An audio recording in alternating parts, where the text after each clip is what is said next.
ಸಾಮಾನ್ಯವಾಗಿ ನಾವು ಬಹಳಷ್ಟು ಕಾಣುವಂತಹ ಅವತಾರಗಳು 10 ಅವತಾರಗಳು ಭಗವಂತನದು ಪ್ರಸಿದ್ಧವಾದ ಅವತಾರಗಳು. ಯಾಕಾಗಿ ಭಗವಂತ ಅಷ್ಟೊಂದು ಅವತಾರವನ್ನು ಮಾಡಿದ? ಈ ಪ್ರಪಂಚದಲ್ಲಿ ಅತಿ ದೊಡ್ಡ ಕಳ್ಳ ಅಂದ್ರೆ ಶ್ರೀಕೃಷ್ಣ. ಎಲ್ಲರ ಹೃದಯವನ್ನು ಕದ್ದವನು, ಎಲ್ಲರ ಮನೆ ಬೆಣ್ಣೆಯನ್ನು ಕದ್ದವನು. ಒಂದು ದಿವಸ ಕಳ್ಳತನಕ್ಕೆ ಬರದೇ ಇದ್ರೆ ಗೋಪಿಕೆಯರು ಅದ್ದಾಡ್ತಾ ಇದ್ರಂತ, ಅಯ್ಯೋ ಇವತ್ತು ಕೃಷ್ಣ ಬರಲಿಲ್ಲ, ನೋಡಕ್ಕಾಗ್ಲಿಲ್ಲ ಅವನನ್ನು ಅಂತ.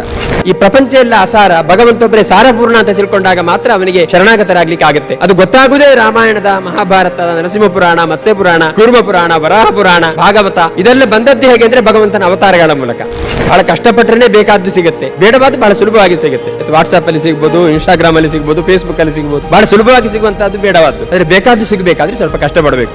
ನಾಳೆ ಬೆಳಿಗ್ಗೆ ಏನ್ ಮಾಡಬೇಕು ಅಂದ್ರೆ ನಿನ್ನೆಯಿಂದ ಆರಂಭಿಸಿ ಇವತ್ತಿನ ಒಳಗಿನ 21,600 ಬಾರಿ ಏನು ಉಸಿರಾಟ ಇತ್ತು, ಇದು ನೀನು ಮಾಡಿಸಿದ್ರಿಂದ ನಾನು ಉಸಿರಾಟ ಮಾಡಿದ್ದೇನೆ, ಆದ್ರಿಂದ ನಿನಗೆ ಇದು ಸಮರ್ಪಿತವಾಗ್ಲಿ ಅಂತ ನಾವು ಭಗವಂತನಿಗೆ ಅರ್ಪಣೆ ಮಾಡಬೇಕಂತೆ. ಯೋಂತ ಪ್ರವಿಶ್ಯ ಮಮ ವಾಚಮಿಮಾಂ ಪ್ರಸುಪ್ತಾಂ ಸಂಜೀವಯತ್ಯಖಿಲ ಶಕ್ತಿಧರ ಸ್ವಧಾಮ್ನ ಅನ್ಯಶ್ಚ ಹಸ್ತಚರಣ ಶ್ರವಣತ್ವಗಾದೀನ್ ಪ್ರಣಾನ್ನಮೋ ಭಗವತೆ ಪುರುಷಾಯ ತುಭ್ಯಂ. ಭವತಿ ಯದನುಭಾವಾದೇಡ ಮೂಕೋಪಿ ವಾಗ್ಮೀ ಜಡಮತಿರಪಿ ಜಂತುರ್ಜಾಯತೆ ಪ್ರಾಜ್ಞಮೌಲಿಃ ಸಕಲ ವಚನ ಚೇತೋ ದೇವತಾ ಭಾರತೀ ಸಾ ಮಮ ವಚಸಿ ನಿಧತ್ತಾಂ ಸನ್ನಿಧಿಂ ಮಾನಸೇ ಚ. ಭಗವಂತನ ಅವತಾರಗಳಲ್ಲಿ ಮನುಷ್ಯನಿಗೆ ತೀರಾ ಹತ್ತಿರವಾಗಿ ತುಂಬ ಎತ್ತರಕ್ಕೆ ಏರಿದ ಅವತಾರಗಳು ರಾಮಾವತಾರ ಮತ್ತು ಕೃಷ್ಣಾವತಾರ. ಮರ್ತ್ಯಾವತಾರಸ್ತು ಇಹ ಮರ್ತ್ಯ ಶಿಕ್ಷಣಂ ಅಂತ ಭಗವಂತ ಮನುಷ್ಯನಾಗಿ ಕಾಣುವುದು ಯಾಕೆ ಅಂತ ಹೇಳಿದ್ರೆ, ಒಬ್ಬ ಮನುಷ್ಯ ಜೀವನದಲ್ಲಿ ಹೇಗೆ ನಡೆಯುವುದರಿಂದ ತಾನು ತನ್ನ ಸೌಭಾಗ್ಯವನ್ನು, ಉನ್ನತಿಯನ್ನು ಪಡೆಯಬಹುದು ಅಂತ ಹೇಳುವುದನ್ನು ಸೂಚನೆ ಮಾಡಲಿಕ್ಕೋಸ್ಕರ. ಅಂತಹ ಭಗವಂತನ ಅವತಾರಗಳ 10 ಅವತಾರಗಳ ಅವಶ್ಯಕತೆ ಏನು ಅಂತ ಹೇಳುವ ಪ್ರಶ್ನೆ ಇದೆ ನಮ್ಮ ಮುಂದೆ. ಭಗವಂತ ಎಂಥವನು ಅಂದ್ರೆ ಅವನು ಸರ್ವತಂತ್ರ ಸ್ವತಂತ್ರ, ಸರ್ವಶಕ್ತ, ಸರ್ವವ್ಯಾಪ್ತ, ಸರ್ವೋತ್ಕೃಷ್ಟವಾದ ಇಚ್ಛಾಶಕ್ತಿ ಇರುವವನು. ಅಂತಹ ಭಗವಂತ ಎಲ್ಲ ಕಡೆ ತುಂಬಿದ್ದಾನೆ. ಅವನು ಎಲ್ಲವನ್ನೂ ಮಾಡಲಿಕ್ಕೆ ಸಮರ್ಥನಾಗಿದ್ದಾನೆ. ನಮಗೆ ಆದ್ರೆ ಯಾವುದಾದ್ರೂ ಒಂದು ಕೆಲಸವನ್ನು ಮಾಡಬೇಕಾದ್ರೆ ಮೊದಲು ಅದರ ಬಗ್ಗೆ ಆಳವಾದ ಅರಿವು ಬೇಕು, ಜ್ಞಾನ ಬೇಕು, ಇಚ್ಛೆ ಬೇಕು, ಮತ್ತೆ ಪ್ರಯತ್ನ ಬೇಕು. ಭಗವಂತನಿಗೆ ಪ್ರಯತ್ನದ ಅಗತ್ಯ ಇಲ್ಲ. ಇಚ್ಛೆ ಆಗಿಬಿಟ್ರೆ ಇಚ್ಛಾ ಮಾತ್ರ ಪ್ರಭು ಸೃಷ್ಟಿ. ಅವನು ಇಚ್ಛೆ ಮಾಡಿದ್ರೆ ಏನು ಬೇಕಾದ್ರೆ ಆಗತ್ತೆ. ಇದು ಭಗವಂತನ ಸರ್ವ ಸಾಮರ್ಥ್ಯದ ಒಂದು ಮಾತು. ಹಾಗಿದ್ದ ಮೇಲೆ ಅಂತಹ ಭಗವಂತ ಯಾಕೆ 10 ಅವತಾರ ಮಾಡಿದ? ಪರಮಾತ್ಮನೇ ಸತತಮೇಕ ರೂಪಿಣೆ ದಶರೂಪಿಣೆ ಶತಸಹಸ್ರ ರೂಪಿಣೆ ಅವಿಕಾರಿಣೆ ಸ್ಫುಟ ಅನಂತ ರೂಪಿಣೆ ಸುಖಚಿತ್ ಸಮಸ್ತ ತನವೇ ನಮೋ ನಮಃ ಅಂತ ಒಂದು ಮಾತು. ಅವನು ದಶರೂಪಿ ಹೌದು, ಶತರೂಪಿ ಹೌದು, ಸಹಸ್ರರೂಪಿ ಹೌದು, ಏಕರೂಪಿ ಹೌದು ಅಂತ. ಆದ್ರೆ ಸಾಮಾನ್ಯವಾಗಿ ನಾವು ಬಹಳಷ್ಟು ಕಾಣುವಂತಹ ಅವತಾರಗಳು 10 ಅವತಾರಗಳು ಭಗವಂತನದು ಪ್ರಸಿದ್ಧವಾದ ಅವತಾರಗಳು. ಯಾಕಾಗಿ ಭಗವಂತ ಅಷ್ಟೊಂದು ಅವತಾರವನ್ನು ಮಾಡಿದ? ಅವನು ಮೂಲಸ್ಥಾನದಲ್ಲೇ ವೈಕುಂಠದಲ್ಲೇ ಇದ್ದು ಏನು ಆಗ್ಬೇಕು ಅಂತ ಇಚ್ಛೆ ಪಡ್ತಾನೋ ಅದು ಹಾಗೆ ಆಗುತ್ತೆ. ಯಾಕಂದ್ರೆ ಅವನ ಇಚ್ಛೆಗೆ ಅಂತ ಸಾಮರ್ಥ್ಯ ಇದೆ. ಹಾಗಿದ್ದಾಗ 10 ಅವತಾರಗಳ ಅವಶ್ಯಕತೆ ಏನಿತ್ತು?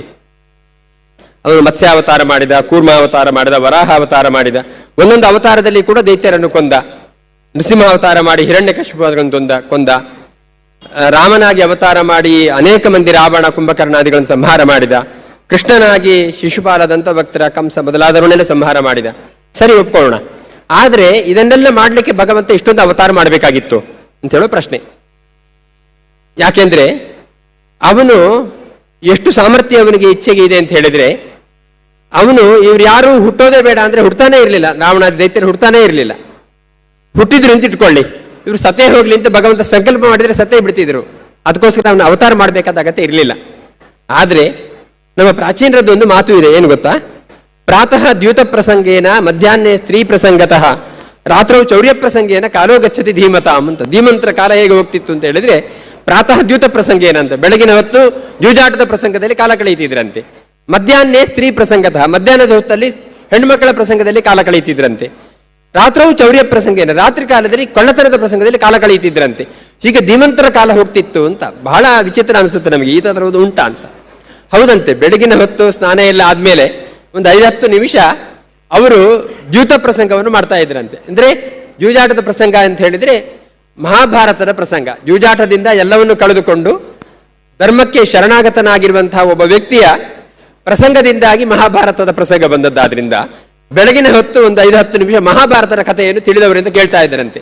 ಮತ್ತೆ ಅವರವ್ರ ಕೆಲಸಕ್ಕೆ ಹೋಗ್ತಾ ಇದ್ರು. ಇಡೀ ದಿವಸ ಭಗವಂತನಿಗೋಸ್ಕರ ಇಡ್ಲಿಕ್ಕೆ ಆಗೋದಿಲ್ಲ ನಮಗೆ, ನಮ್ಮ ಜೀವನ ಹೋಗ್ಬೇಕಾಗಿದೆ. ಅದರಿಂದ ಬೆಳಗಿನ ಹೊತ್ತು ಒಂದು 5-10 ನಿಮಿಷ ಮಹಾಭಾರತದಲ್ಲಿ ಕಳೀತಾ ಇದ್ರಂತೆ. ಮಧ್ಯಾಹ್ನ ಸ್ತ್ರೀ ಪ್ರಸಂಗ. ಮಧ್ಯಾಹ್ನದಲ್ಲಿ ಸ್ತ್ರೀ ಪ್ರಸಂಗ ಅಂದ್ರೆ ಏನು? ಯಾವ ಹೆಣ್ಣುಮಗಳಿಂದಾಗಿ ಬಹಳ ದೊಡ್ಡ ಒಂದು ರಾಮಾಯಣವೇ ಆಯಿತು ಅಂತಹ ಅಹಲ್ಯ ಅಲ್ಲ ಸೀತೆ ರಾಮನಿಗೋಸ್ಕರ ರಾಮಾಯಣದ ಕಥೆಯನ್ನು ಮಧ್ಯಾಹ್ನದ ಒಂದು 10 ನಿಮಿಷ ಕೇಳ್ತಾ ಇದ್ರಂತೆ. ರಾತ್ರವು ಚೌರ್ಯ ಪ್ರಸಂಗೇನೆ, ಎಲ್ಲ ಕೆಲಸ ಮುಗಿದು ಕೈಕಾಲು ತೊಳೆದು ದೇವರ ದೀಪ ಹಚ್ಚಿಬಿಟ್ಟು ಕಳ್ಳತನದ ಪ್ರಸಂಗದಲ್ಲಿ ಈ ಪ್ರಪಂಚದಲ್ಲಿ ಅತಿ ದೊಡ್ಡ ಕಳ್ಳ ಅಂದ್ರೆ ಶ್ರೀಕೃಷ್ಣ. ಎಲ್ಲರ ಹೃದಯವನ್ನು ಕದ್ದವನು, ಎಲ್ಲರ ಮನೆಯ ಬೆಣ್ಣೆಯನ್ನು ಕದ್ದವನು. ಒಂದು ದಿವಸ ಕಳ್ಳತನಕ್ಕೆ ಬರದೇ ಇದ್ರೆ ಗೋಪಿಕೆಯರು ಒದ್ದಾಡ್ತಾ ಇದ್ರಂತೆ, ಅಯ್ಯೋ ಇವತ್ತು ಕೃಷ್ಣ ಬರಲಿಲ್ಲ, ನೋಡಕ್ಕಾಗ್ಲಿಲ್ಲ ಅವನನ್ನು ಅಂತ. ಹಾಗೆ ಎಲ್ಲರ ಮನಸ್ಸಿನ ಹೃದಯದ ಪ್ರೀತಿಯನ್ನು ಕದ್ದವನು. ಹರಿ ಅಂದ್ರೆ ಹರತಿ ಪಾಪಂ, ಎಲ್ಲರ ಮನಸ್ಸಿನ ಪಾಪವನ್ನು ಕದ್ದ ಶ್ರೀಕೃಷ್ಣ ಇದ್ದಾನಲ್ಲ, ಅವನ ಭಾಗವತದ ಮೂಲಕ ಸಂಜೆಯ ಹೊತ್ತು ಒಂದು 5-10 ನಿಮಿಷ ಕಳೀತಿದ್ರಂತೆ. ಹೀಗೆ ಭಗವಂತನ ಪ್ರಸಂಗಗಳಲ್ಲಿ ಕಾಲ ಕಳೆಯುತ್ತಾ ಭಗವಂತನ ಮಹತ್ವವನ್ನು ತಿಳಿತಾ ಇದ್ರಂತೆ. ಭಗವಂತ ಏನು ಅಂತ ಅವನು ವೈಕುಂಠದಲ್ಲೇ ಇದ್ರೆ ನಮ್ಗೆ ಯಾರಿಗೂ ಗೊತ್ತಾಗ್ತಾ ಇರಲಿಲ್ಲ. ಭಗವಂತನ ಏನು ಅಂತ ತಿಳಿಯದೇ ಇದ್ರೆ ನಾವು ಸಾಧನೆ ಮಾಡಿ ಮೋಕ್ಷಕ್ಕೆ ಹೋಗ್ಲಿಕ್ಕೂ ಅವಕಾಶನೇ ಇರ್ತಿರ್ಲಿಲ್ಲ. ಅದಕ್ಕೆ ಭಗವಂತ ಅನೇಕ ಅವತಾರ ಮಾಡುವುದರ ಮೂಲಕ ಭಗವಂತನ ಮಹಾತ್ಮ್ಯವನ್ನು ನಮಗೆ ಪರಿಚಯ ಮಾಡಿಸಿಕೊಡ್ಲಿಕ್ಕೋಸ್ಕರ ಭಗವಂತ ಅವತಾರ ಮಾಡಿದ. ಸ್ಮೃತಿ ಕೀರ್ತನ ಪ್ರಣತಿ ವಿಮುಕ್ತಯೇ ಸ್ವಜನಸ್ಯ ಯಾತ್ಯಂ ಅನೇಕ ರೂಪತಾಂ. ಭಗವಂತ ಅನೇಕ ರೂಪವನ್ನು ಯಾಕೆ ಹೊಂದಿರ ಅಂದ್ರೆ ಸ್ಮೃತಿ ಕೀರ್ತನ ಪ್ರಣತಿ ವಿಮುಕ್ತಯೇ, ಭಗವಂತನ ನಿರಂತರವಾದ ಸ್ಮರಣೆ, ಭಗವಂತನ ನಿರಂತರವಾದ ಹರೇ ರಾಮ ಹರೇ ಕೃಷ್ಣ ಅಂತ ಹೇಳುವ ಕೀರ್ತನೆ, ಮತ್ತೆ ಪ್ರಣತಿ. ಅವರಿಗೆ ಇಂತಹ ದೊಡ್ಡ ಮಹತ್ವದ ಭಗವಂತನಿಗೆ ನಾವು ನಮಸ್ಕಾರ ಮಾಡದೆ ಇನ್ಯಾರಿಗೆ ನಾವು ನಮಸ್ಕಾರ ಮಾಡಬೇಕು? ಈ ಪ್ರಪಂಚ ಎಲ್ಲ ಅಸಾರ, ಭಗವಂತೊಬ್ಬರೇ ಸಾರಪೂರ್ಣ ಅಂತ ತಿಳ್ಕೊಂಡಾಗ ಮಾತ್ರ ಅವನಿಗೆ ಶರಣಾಗತರಾಗ್ಲಿಕ್ಕೆ ಆಗುತ್ತೆ. ಅದು ಗೊತ್ತಾಗುವುದೇ ರಾಮಾಯಣದ, ಮಹಾಭಾರತದ, ನರಸಿಂಹ ಪುರಾಣ, ಮತ್ಸ್ಯ ಪುರಾಣ, ಕೂರ್ಮ ಪುರಾಣ, ವರಾಹ ಪುರಾಣ, ರಾಮಾಯಣ, ಮಹಾಭಾರತ, ಭಾಗವತ ಇದೆಲ್ಲ ಬಂದದ್ದು ಹೇಗೆ ಅಂದ್ರೆ ಭಗವಂತನ ಅವತಾರಗಳ ಮೂಲಕ. ಭಗವಂತ ಅವತಾರ ಮಾಡದೇ ಇದ್ರೆ ಇವತ್ತು ಯಾವತ್ತೂ ನಮಗೆ ಸಿಗ್ತಿರ್ಲಿಲ್ಲ.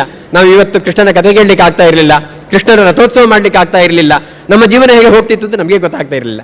ಅದಕ್ಕೆ ಭಗವಂತನ ಅನೇಕ ಅವತಾರಗಳೋದ್ರ ಮೂಲಕ ನಮ್ಮ ಭಕ್ತಿಯನ್ನು ಸಮೃದ್ಧಿಗೊಳಿಸಿದ, ನಮ್ಮನ್ನು ಉದ್ಧಾರದ ಹೆದ್ದಾರಿಗೆ ಕರೆದುಕೊಂಡು ಹೋದವನು ಭಗವಂತ. ಆದ್ರಿಂದ ಭಗವಂತ ಅವನಿಗೆ ಅವತಾರ ಮಾಡಿದ. ಅದರಲ್ಲಿಯೂ ಕೂಡ ರಾಮಾವತಾರ, ಕೃಷ್ಣಾವತಾರದ ಬಗ್ಗೆ ತಿಳಿಸ್ಕೊಡ್ಲಿಕ್ಕೋಸ್ಕರನೇ ಬಹಳ ದೊಡ್ಡ ರಾಮಾಯಣ, ಮಹಾಭಾರತ, ಭಾಗವತರಂತಹ ಗ್ರಂಥಗಳು ಆವಿರ್ಭಾವ ಆಗಿದ್ದಾವೆ. ಅದರಲ್ಲಿ ಸಮುದ್ರ ಮಥನವು ಕೂಡ ಒಂದು ಸುಂದರವಾದ ಪ್ರಸಂಗ. ಪ್ರತಿನಿತ್ಯವೂ ಕೂಡ ನಾವು ಹೃದಯ ಸಮುದ್ರದಲ್ಲಿ ಮಥನ ಮಾಡಬೇಕಂತೆ. ಸಮುದ್ರ ಮಥನ ಮಾಡಬೇಕಾದ್ರೆ ಬರೀ ಅಮೃತನೇ ಬದ್ನದಲ್ಲಂತೆ, ಕಾಲಕೂಟ, ವಿಷ, ಅನೇಕ ಬೇಡವಾದ ಪದಾರ್ಥಗಳು ಬಂದುವಂತೆ. ಹಾಗಾದ್ರೆ ಬೇಕಾದ ಪದಾರ್ಥ ಪಡೆಯಬೇಕಾದ್ರೆ ಮೊದಲೇ ಪಡೆಯುತ್ತೇವೆ ಸುಲಭ ಅಂತ ಅಂದ್ಕೋಬೇಡಿ ನೀವು. ಬಹಳ ಕಷ್ಟಪಟ್ಟರೆ ಬೇಕಾದ್ದು ಸಿಗುತ್ತೆ, ಬೇಡವಾದ ಬಹಳ ಸುಲಭವಾಗಿ ಸಿಗುತ್ತೆ. ಇವತ್ತು ವಾಟ್ಸಾಪ್ ಅಲ್ಲಿ ಸಿಗ್ಬೋದು, ಇನ್ಸ್ಟಾಗ್ರಾಮ್ ಅಲ್ಲಿ ಸಿಗ್ಬೋದು, ಫೇಸ್ಬುಕ್ ಅಲ್ಲಿ ಸಿಗ್ಬೋದು, ಬಹಳ ಸುಲಭವಾಗಿ ಸಿಗುವಂತಹದ್ದು ಬೇಡವಾದ್ದು. ಆದ್ರೆ ಬೇಕಾದ್ದು ಸಿಗಬೇಕಾದ್ರೆ ಸ್ವಲ್ಪ ಕಷ್ಟಪಡಬೇಕು. ಇದೆಲ್ಲವೂ ಬೇಡ ಅಂತ ಕೂತ್ಕೋಬೇಕು ಒಂದು ಕಡೆ, ಇದೆಲ್ಲ ಬೇಡ ಅಂತ ಸಾಧನೆ ಮಾಡ್ಬೇಕು ನಾವು ಒಂದು ಕಡೆ. ಎಲ್ಲವಕ್ಕಿಂತಲೂ ದೊಡ್ಡದಾದ ಒಂದು ಬೇಕು ಅಂತ ಹೇಳುವಂತ ಆಸೆ ಹುಟ್ಟಬೇಕು ನಮಗೆ. ಹಾಗಾಗಿ ಅಮೃತ ಮಥನ ಮಾಡಬೇಕಾದ್ರೂ ಕೂಡ ಬಹಳ ಕಷ್ಟಪಟ್ಟೆ ಅಮೃತ ಮಥನ ಮಾಡಬೇಕಂತೆ. ಇದು ಭಗವಂತನ ಅವತಾರದ ಫಲ ಮತ್ತು ಭಗವಂತನಿಗೋಸ್ಕರ ನಾವು ಸಾಧನೆ ಮಾಡಬೇಕು, ಪ್ರಯತ್ನ ಮಾಡಬೇಕು ಅಂತ ಹೇಳುವಂತ ಗುರುತರವಾದ ಉದ್ದೇಶಕ್ಕೆ ಬೇಕಾದ ಕಾರಣಗಳು. ಇಂತಹ ಭಗವಂತನ ಅವತಾರಗಳಲ್ಲಿ ಸಮುದ್ರ ಮಥನ ಮಾಡಿದಾಗ ಅಮೃತ ಸಿಕ್ಕಿತಂತೆ. ಆ ಅಮೃತವನ್ನು ಪಡಿಲಿಕ್ಕೋಸ್ಕರ ದುಷ್ಟ ದೈತ್ಯರು ಮುಂದೆ ಬಂದ್ರಂತೆ, ದುಷ್ಟರಾದ ದೈತ್ಯರು ಕೂಡ ಮುಂದೆ ಬಂದ್ರಂತೆ. ಆದ್ರೆ ದೈತ್ಯರಿಗೆ ಅಮೃತತ್ವ ಪ್ರಾಪ್ತಿ ಆದ್ರೆ ಬಹಳ ದೀರ್ಘಕಾಲ ಬದುಕಿದ ಅವರಿಂದ ಸಮಾಜಕ್ಕೆ ಒಳ್ತಾಗುವುದಿಲ್ಲ, ಕೆಟ್ಟೇ ಹೋಗುತ್ತೆ ಸಮಾಜ ಅಂತ ಹೇಳುವ ಕಾರಣಕ್ಕೋಸ್ಕರ ಅಮೃತವನ್ನು ಒಳ್ಳೆಯವರಿಗೆ ಕೊಡಬೇಕು ಎಂಬ ಕಾರಣಕ್ಕೆ ಭಗವಂತ ಮೋಹಿನಿ ಅವತಾರವನ್ನು ಪಡೆದು ಒಳ್ಳೆಯವರಿಗೆ ಮಾತ್ರ ಅಮೃತವನ್ನು ಹಂಚುವ ಕೆಲಸ ಮಾಡಿದ. ಆವಾಗಲೂ ಕಡಿಮೆ ಸಂಖ್ಯೆ ಕೆಲವರು ಬಂದ್ಬಿಟ್ರೆ ಅದಕ್ಕೂ ಪ್ರಯತ್ನ ಮಾಡಿದಂತೆ. ಆವಾಗ ಭಗವಂತ ಅವರನ್ನು ದೂರ ಮಾಡಿ, ರಾಹುಕೇತುಗಳನ್ನು ದೂರ ಮಾಡಿ, ಅವರ ವ್ಯಕ್ತಿತ್ವಕ್ಕೆ ಅಮೃತತ್ವ ಬರದ ಹಾಗೆ ನೋಡಿಕೊಂಡು ದೇವತೆಗಳಿಗೆ ಅಮೃತವನ್ನು ಹಂಚಿದ ಒಂದು ಕಥಾನಕ, ತುಂಬಾ ಸುಂದರವಾದ ಕಥಾನಕ. ಇವತ್ತು ಹಂಸವಾಹನದಲ್ಲಿ ಭಗವಂತನ ಕೂಡಿಸಿಕೊಂಡದ್ದು. ಹಂಸ ಅಂತ ಹೇಳಿದ್ರೆ ನಮ್ಮ ಉಸಿರು, ಹಂಸ ಮಂತ್ರ ಅಂತ ಹೇಳಿದ್ರೆ ಉಸಿರು. ಇವತ್ತು ಕೆಲವು ಯೋಗಗಳಲ್ಲಿ ಕೂಡ ಸೋಹಂ ಹಂಸ ಸೋಹಂ ಸ್ವಾಹ ಅಂತ ಹೇಳುವ ಮಂತ್ರ, ಸೋಹಂ ಅಂತ ಹೇಳುವ ಮಂತ್ರದ ಮೂಲಕ ನಾವು ಉಪಾಸನೆ ಮಾಡ್ತೇವೆ. ಏನರ್ಥ ಅದಕ್ಕೆ ಅಂದ್ರೆ ನಮ್ಮ ಉಸಿರು ಎಂಬುದು ಅರ್ಥ. ನಮ್ಮ ಪ್ರತಿನಿತ್ಯದ ಜೀವನ ಉಂಟಲ್ಲ, ಅದು ಭಗವಂತನ ಕೃಪೆಯಿಂದ ಸಾಗಬೇಕು. ಹಾಗಾಗಿ ಭಗವಂತನ ಅನುಗ್ರಹಕ್ಕೆ ಪಾತ್ರರಾದ ಮುಖ್ಯ ಪ್ರಾಣದೇವರು ನಮ್ಮ ಹೃದಯದಲ್ಲಿ ಉಸಿರಾಡದೇ ಇದ್ರೆ ನಾವು ಯಾವತ್ತೂ ಬದುಕಲಿಕ್ಕೆ ಸಾಧ್ಯ ಇಲ್ಲ. ಹಾಗಾಗಿ ನಮ್ಮಲ್ಲಿ ಒಂದು ಕೃತಜ್ಞತೆಯ ಸಮರ್ಪಣೆ ಇದೆ. ಅದಕ್ಕೆ ಹೆಸರು ಹಂಸ ಮಂತ್ರ ಅಂತ. ನಿನ್ನೆಯ ಬೆಳಗಿನಿಂದ ಇವತ್ತು ಬೆಳಗ್ಗಿನವರೆಗೆ 21,600 ಬಾರಿ ನಾನು ಏನು ಉಸಿರಾಟ ಮಾಡಿದ್ದೇನಲ್ಲ, ಇದು ಆದದ್ದು ಪ್ರಾಣದೇವರ ಕೃಪೆಯಿಂದ. ಹಾಗಾಗಿ ನನ್ನ ಉಸಿರಾಟ ಪ್ರಾಣದೇವರಿಗೆ ಮತ್ತು ಪ್ರಾಣದೇವರ ಅಂತರ್ಗತನಾದ ಭಗವಂತನಿಗೆ ಸಮರ್ಪಿತವಾಗಲಿ ಅಂತ ಸಂಕಲ್ಪ ಮಾಡಬೇಕಂತೆ. ನಾಳೆ ಬೆಳಿಗ್ಗೆ ಏನು ಮಾಡಬೇಕು ಅಂದ್ರೆ ನಿನ್ನೆಯಿಂದ ಆರಂಭಿಸಿ ಇವತ್ತಿನ ಒಳಗಿನ 21,600 ಬಾರಿ ಏನು ಉಸಿರಾಟ ಇತ್ತು, ಇದು ನೀನು ಮಾಡಿಸಿದ್ರಿಂದ ನಾನು ಉಸಿರಾಟ ಮಾಡಿದ್ದೇನೆ, ಆದ್ರಿಂದ ನಿನಗೆ ಇದು ಸಮರ್ಪಿತವಾಗಲಿ ಅಂತ ನಾವು ಭಗವಂತನಿಗೆ ಅರ್ಪಣೆ ಮಾಡಬೇಕಂತೆ. ಹಾಗಾಗಿ ನಮ್ಮ ದೇಹವು ಒಂದು ರಥ, ಹಂಸ. ಆ ಹಂಸ ಎಂಬ ವಾಹನದಲ್ಲಿ ಭಗವಂತ ಕೂತಿರ್ತಾನೆ.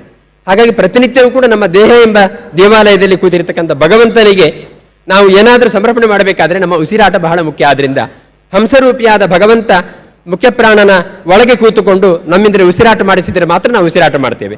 ಹಾಗಾಗಿ ನಮ್ಮ ಭಾರತೀಯರ ಕಲ್ಪನೆ ಎಷ್ಟು ಸುಂದರ ಅಂದ್ರೆ, ಯಾವುದೇ ಕೆಲಸ ಮಾಡಬೇಕಾದ್ರೆ ಒಂದು ಸಂಕಲ್ಪ, ಇನ್ನೊಂದು ಕೃಷ್ಣಾರ್ಪಣೆ, ಅದು ಎರಡು ಇದ್ರೆ ಭಕ್ತಿ ಪೂರ್ಣ ಆಗೋದೇ ಇಲ್ಲ.